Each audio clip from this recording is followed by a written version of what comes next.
Welcome to the first of the recordings that take you through the exercise in your lab notes.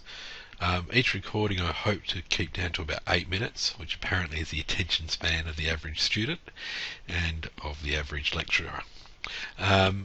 In this first lesson, we'll start by just setting up our first project in Microsoft Project with the aim of answering how long will it take and how much will it cost. The process follows the following 4 steps, which is identifying tasks, estimating durations, setting up a project network, and allocating resources, which provides you with the cost of the project. Finally, and we won't look at this until exercise 2, is leveling the project. It's iterative, meaning that you identify some tasks, estimate the duration, and then realise that you need more tasks, and throughout the whole process. In a major project, you also have stakeholder feedback on the current schedule. So, without further ado, I'm not going to take you through Microsoft Project. You'll do that with your lab supervisor or with me. I'm just going to get through these exercises. So, Microsoft Project. First thing you want to do, whether in the lab or at home, is make sure the following settings are working. You don't need this timeline here. You can look at it later, but it's not necessary, so it just gives you a bit more space. So in this one, you just take off the timeline. This is Microsoft 2010. I think in 2013 there's a slightly different process. All tasks should be manually scheduled. Well, that's just like picking a date in a calendar. It's not really modelling a project. So we aim for auto-scheduled tasks. The other things we want to see is for format, under format, the project summary task. What that is the entire project. It's your level 0 of your work breakdown structure. In our first project, we're going to call that bricklaying. So, identifying tasks. In this in this project, we have 2 tasks: lay 10,000 bricks and lay another 10,000 bricks. So if you press pause now, you can catch up with me. Right, back into it. We have 2 tasks. Each task is laying bricks, and we're going to estimate that these will take 10 days to lay 10,000 bricks. So there we have it. We actually have 20 days of work on our project. The total duration of the project is 10 days. That's because we're laying the first 10,000 bricks at the same time as we're laying the second 10,000 bricks. If for whatever reason we can't lay that second 10,000 bricks until the first ones are finished, then we have a predecessor link in our project network. There are a couple of ways of getting in there. We'll start with the way that you don't want to do, and that is dragging bars across your screen. The reason why you don't want to do that, when you have about 1,000 tasks here and you're sort of looking for the right one, you can make mistakes. So we don't do that. Because these are tasks, we look under the task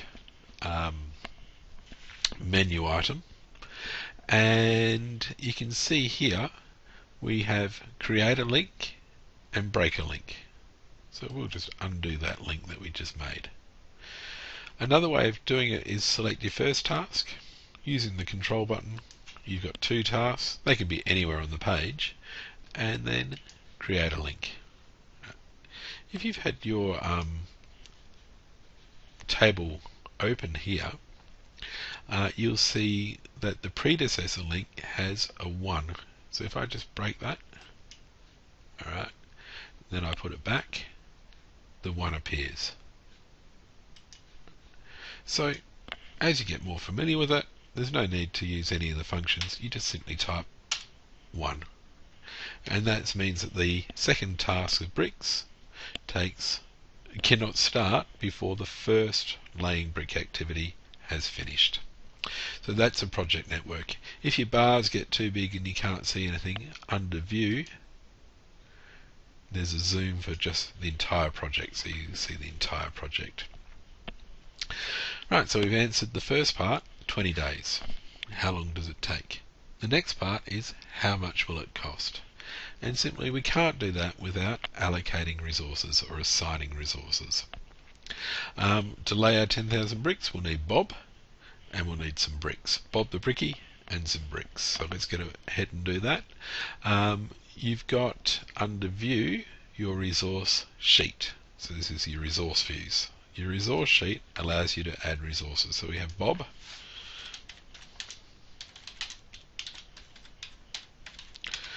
We have bricks, and we'll call it bricks 1 for the first job, and bricks 2 for the second job.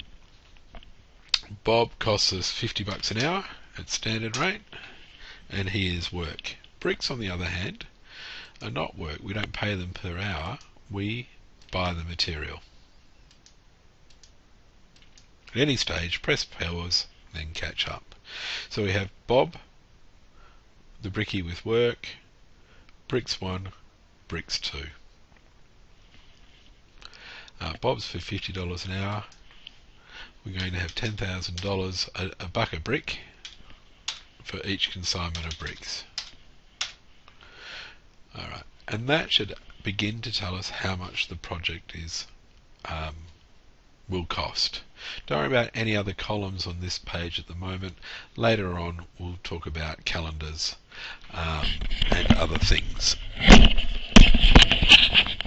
Headphones fell off. Keep going.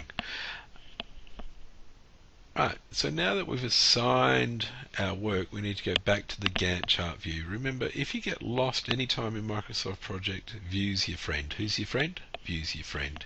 So if you're in some view and you're not sure where to go back to view, right, and your base is the entry table with the Gantt chart view. So we go to Gantt chart view, and here in your tables that you can choose from, and we'll look at the entry table. So that's where you start Microsoft Project. Just close that in a bit. Right, so currently we have 2 tasks, and we should be able to identify the cost of the project because we have some resources. So let's look under cost, and it's 0. Why is it 0? I asked you this question in class. It's because we haven't allocated the resources to do any work yet. Once they're allocated to do work, then the project will start costing out their time. So back to entry, and we're just going to add our resources. There are a number of ways of doing this. The way we'll show you in class is to right click and assign resources.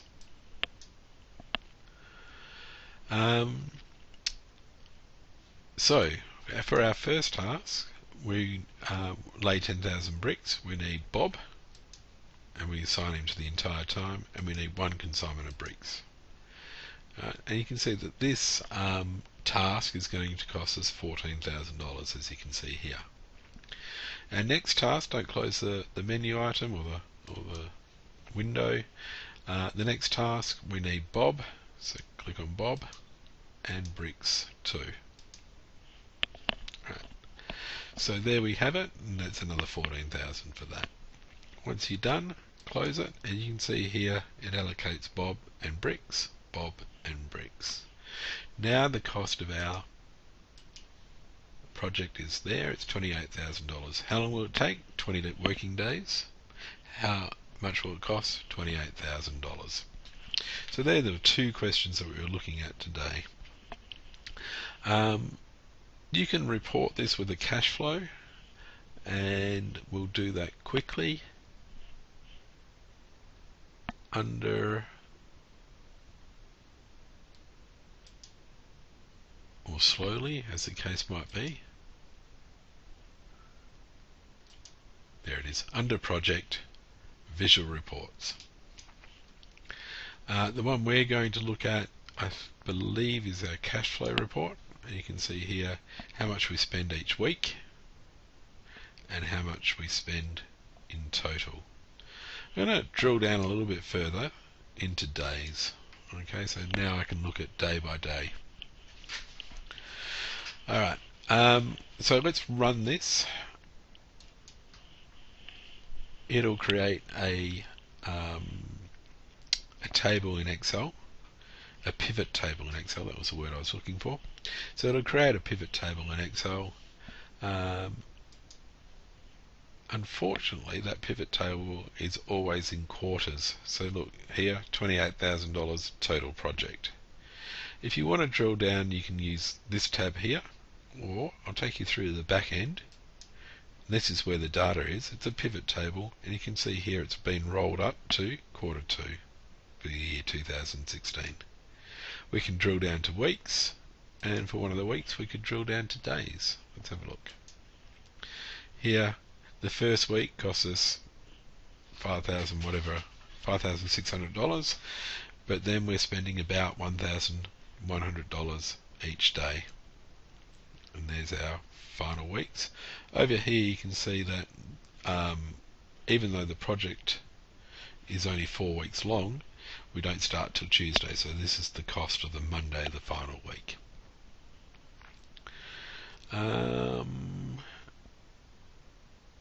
Nothing more to be said.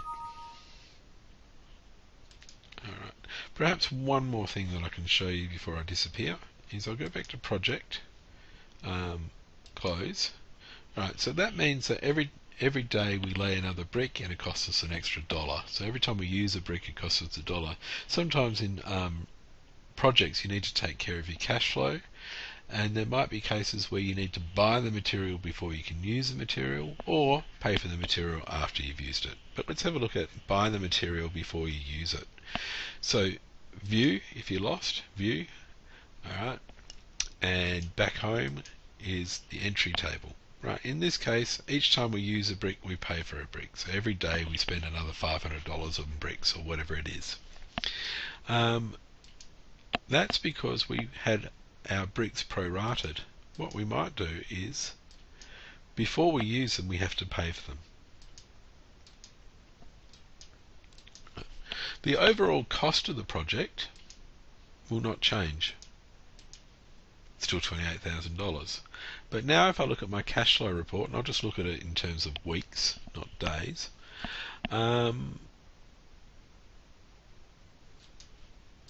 create a new cash flow report. I think you can imagine what's going to happen now. Roll it up to weeks. I suppose it wasn't necessary. Okay, there it is. Okay, that's in quarters. We can drill down to weeks.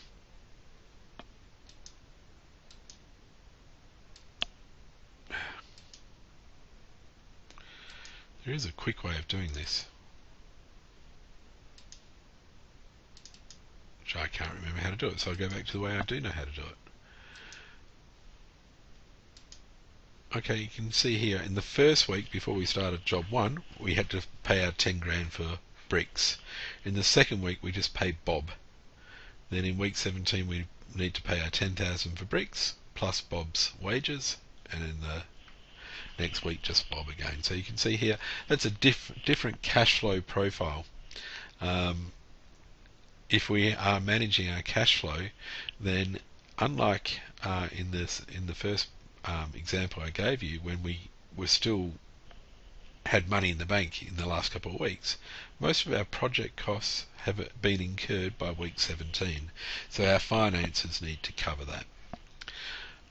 Okay, let's close lesson 1, hopefully not too long, much longer than 8 minutes, and I'll try to keep to 8 minutes for the next one. Alright, ciao.